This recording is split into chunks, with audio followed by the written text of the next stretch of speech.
Dubai Desert Safari, quad bike, Camel ride or Khayma Camp. Explore the desert terrains of Dubai on an ultimate desert safari with the thrills of an optional quad bike ride and camel ride at the exclusive Khayma Camp. Be amazed at the desert sports including dune bashing and sandboarding.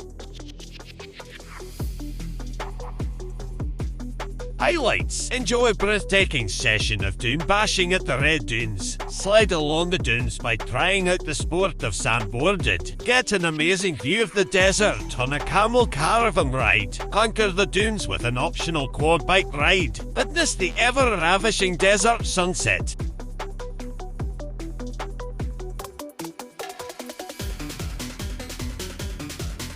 Description: discover the desert outside of Dubai on a Red Dune bashing safari.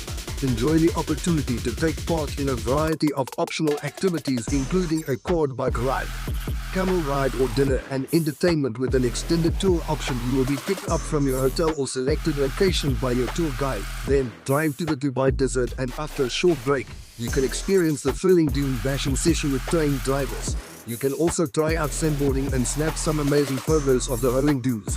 Proceed to the Khayma Camp for the camel ride and included refreshments. The 7-hour tour participants will continue to enjoy some entertainment shows and have a delicious dinner at the camp. As the tour comes to an end, you will be dropped back to your hotel building.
Thank you for watching.